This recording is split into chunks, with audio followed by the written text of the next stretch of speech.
Positive, yes. Energetic, I'm not so sure.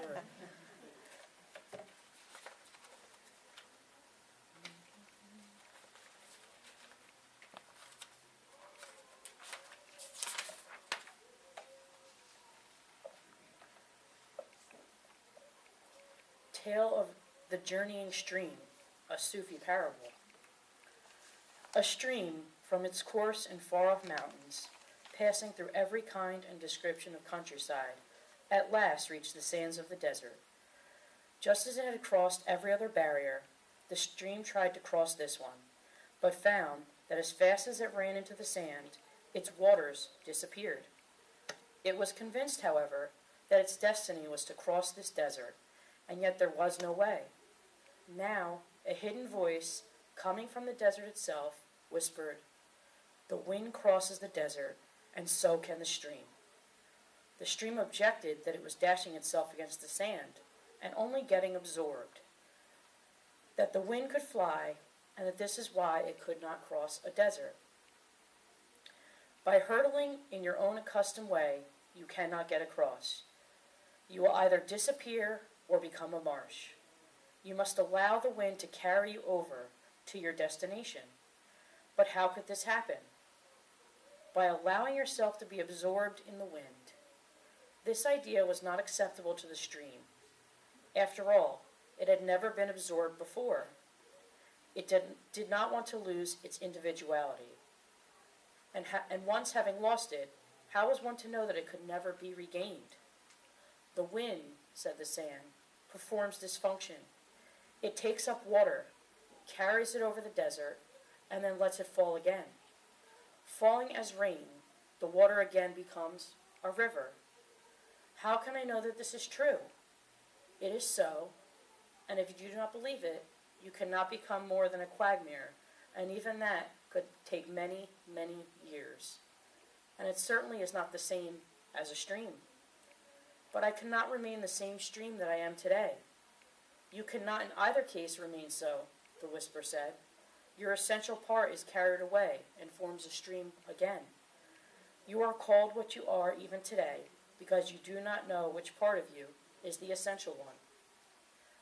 When it heard this, certain echoes began to arise in the thoughts of the stream. Dimly, it remembered a state in which it, or some part of it, had been held in the arms of a wind. It also remembered, or did it, that this was the real thing, not necessarily the obvious thing to do. And the stream raised its vapor into the welcoming arms of the wind, which gently and easily bore it upwards and along, letting it fall softly as soon as they reached the roof of a mountain, many, many miles away. And because it had its doubts, the stream was able to remember and record more strongly in its mind the details of the experience. It reflected, yes, now I have learned my true identity.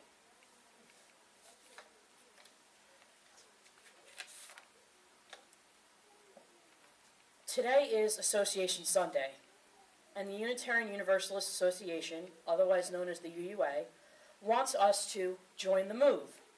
So in every UU church across the country, and most likely the world, people will be hearing speeches about 25 Beacon Street. This spring, the administration announced that it will be selling 25 Beacon Street and moving our headquarters to 2 floors in a former warehouse building in Boston's Innovation District. The space will be completely rebuilt, allowing us to design offices that are open, welcoming, technology-friendly, and as close to carbon neutral as possible. Today is a chance for us to celebrate our UU community and to strengthen our connections to one another and to our larger organization. By joining the move, our church gets recognition for helping support the move on a national level. It is their hopes that our congregation will hold a special collection in honor of the Unitarian Universalist Association, our new headquarters, and the bright future of Unitarian Universalism. The message I am going to read is entitled A Moveable Feast, 25 Beacon Street, A Love Story. It was written by John Marsh over the summer for an ordination that he presented at the Princeton Church, I think it was in July. So these are not my words. Every profession has its own lingo. You cannot become a doctor without learning how to examine a femur. You cannot become a truck driver without learning how to avoid a holter-gulcher. You cannot become a server at a coffee shop in Canada without learning how to prepare a double-double. You cannot become a Unitarian Universalist minister without learning our most famous address, 25 Beacon Street in Boston, Massachusetts. Unitarian Oliver Wendell Holmes proclaimed that Boston was the hub of the solar system. It was built to be a city on a hill, a beacon to the world. The golden dome of the Massachusetts State House shining at its very center, and there, on its right hand, nestled in the metaphorical bosom of Abraham, the headquarters of the Unitarian Universalist Association, 25 Beacon Street. More than an office building, it has been our axis mundi, the imaginary center of our world, the portal between everyday and mystical, the destination of religious pilgrimages, and the repository for holy relics, including the writing desk of Thomas Starr King and a lock of hair of William Ellery Channing's. Who knows? Perhaps now that it's going to be thoroughly cleaned out, maybe we'll find the brain of Theodore Parker. Parker was one of our most brilliant ministers. He died young in 1860. His brain was preserved for posterity to examine, just as Einstein's brain was, and is still kept here in this neighborhood. Then sometime in the 1880s, Parker's brain went missing. The current 25 Beacon Street did not become Unitarian headquarters until 1927, but you never know. I say 25 Beacon Street. I say current 25 Beacon Street because, yes, it's true. There was another 25 Beacon Street before this one. When the American Unitarian Association moved into the first 25 Beacon Street headquarters in 1886, it was on the other side of the State House.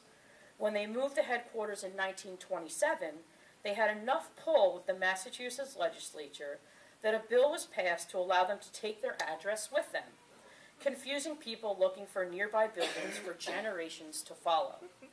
Its being out of normal numerical sequence, adding to its allure as a portal into the extraordinary, like Platform 9 3/4 in Harry Potter's Wizarding World. This spring, the administration announced that it will be selling 25 Beacon Street and moving our headquarters to 2 floors in a former warehouse building in Boston's Innovation District.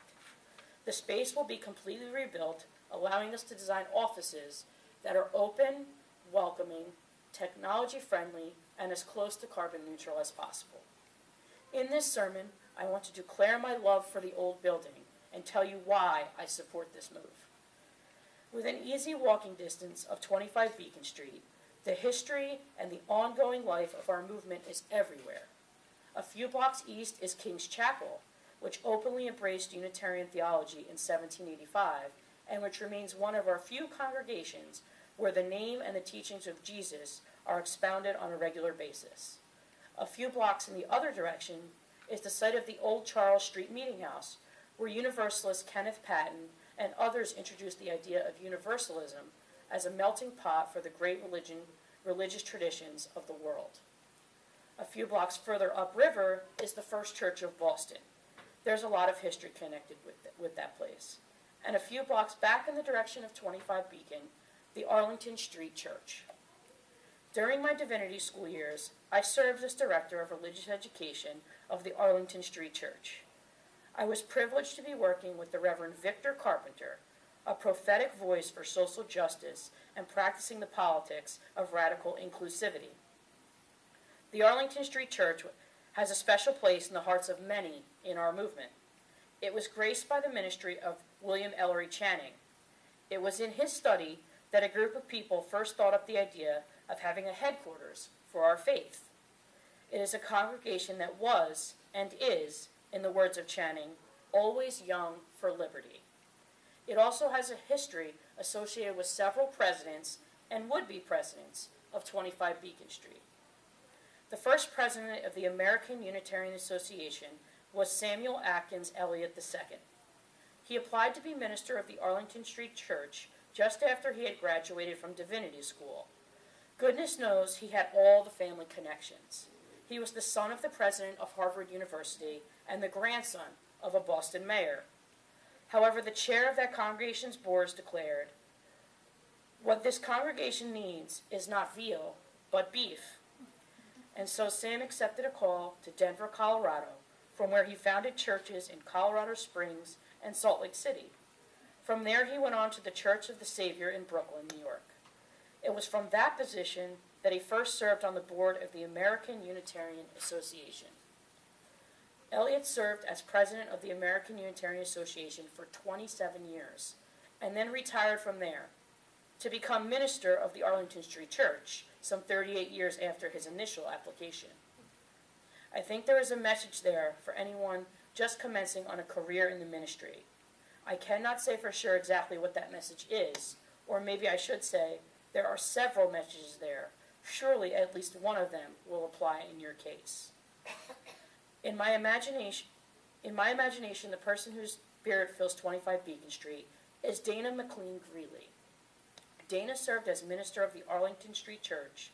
From there, he went on to be the last president of the American Unitarian Association and the first president of the Unitarian Universalist Association, after that new entity was created by the 1961 merger of the Unitarians and the Universalists. Dana entitled his book of autobiographical essays, 25 Beacon Street and Other Memories. Dana never missed a General Assembly. I would encounter him as we moved between caucuses and workshops. I would shake his hand and observe him peering over his bifocals to read my name tag. I would help him out by saying, "John Marsh, religious educator at Arlington Street Church." "Of course you are," he would boom, and we would exchange a few pleasantries before he turned to greet the next person. And as I walked on, somewhat dazed, I would reflect on how he had left me with the impression that although our meeting was brief and he couldn't quite remember my name, Dana had really been looking forward to seeing me since he arrived at the conference. Perhaps he had even come to the conference just for that chance encounter. And then I would wonder, what kind of Jedi mind trick was that? And how can I learn to do it? Was there a day in divinity school where they taught that and I somehow missed the lesson? By the time I was in divinity school, Dana Greeley had finished his tenure as president. I happened to be present one day when he made a return visit to his old workplace, 25 Beacon Street.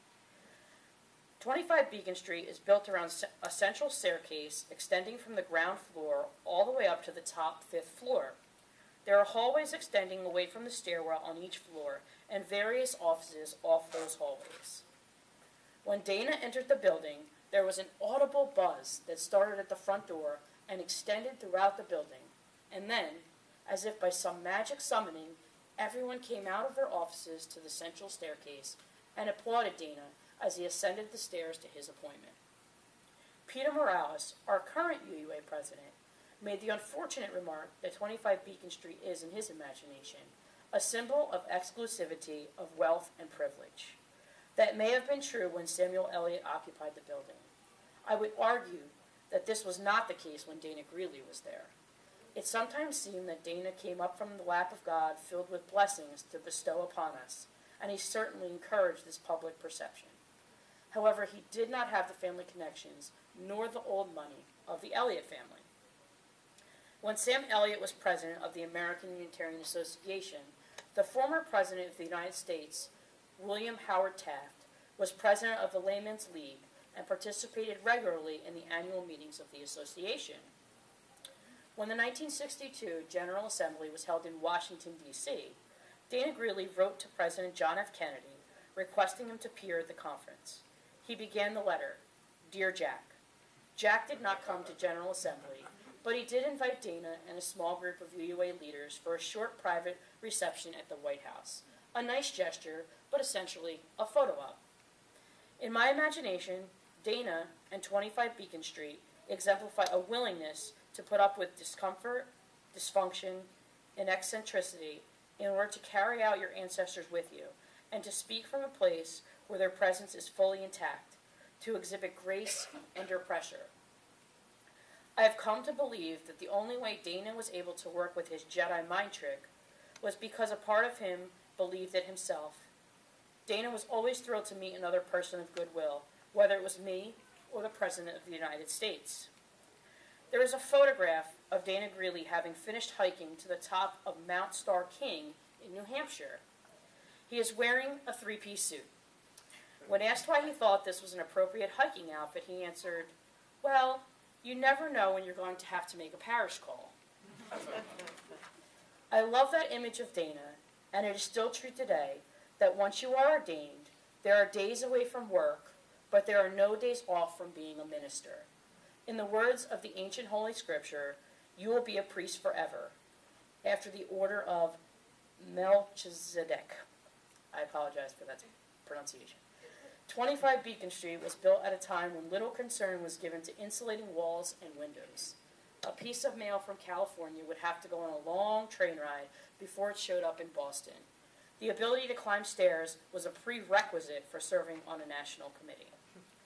If we are to respect the interdependent web, we must find ways to reduce our carbon footprint. If we are to pass our faith on to future generations, we must keep with the electronic communication in which the youngest generation of adults already has its being.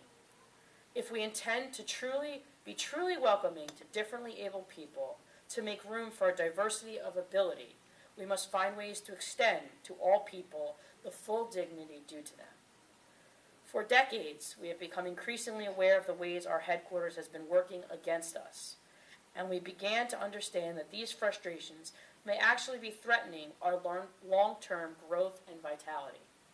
We live in a time of increasing alienation and fragmentation. The enduring notion of community is being lost. Material consumption and mass marketing define our existence in ways almost too powerful to resist. Our participation in genuine democracy is eroding, just as it seems we need it the most. The extreme concentrations of wealth and poverty have left our social contract with each other in tatters and our covenant with the planet all but broken. But as devastating as this long list of woes is, I still have hope and still have faith that we can build a better world. For we share a religion that is not only a relevant one, but one that can change the world for good. I believe this faith that teaches us to honor life and to respect difference, to seek justice and to work for peace, is the religion the world needs for just a time as this. Every problem I mentioned a moment ago has, at its root, a spiritual crisis. And every problem, I believe, has a spiritual cure that I think our theology speaks to in many powerful ways. I can't imagine feeling any better about the hand that is ours to play, for we are blessed with great gifts at a critical juncture in time. One of our most tremendous strengths is a capacity for change. When other religions were threatened by the theory of evolution, we took to its truth and to heart. Friends, the need for evolution is upon us. I commend President Peter Morales and the current UUA Board of Trustees for taking the bold step of moving to relocate our headquarters. The healing of this world isn't entirely up to us, but I believe we can play an outsized role if we were to come alive and model a different way of being. This planet and her people are in desperate need of courageous souls who have come alive with a burning commitment to create a better and sustainable world, a world of justice and peace, held together in love. Everything at 25 Beacon Street reminds us of our past accomplishments. Our new headquarters will have a display room that will remind us of our past. Everything else, like the ordination about to take place here in this sacred place, will remind us of our future. Thank you.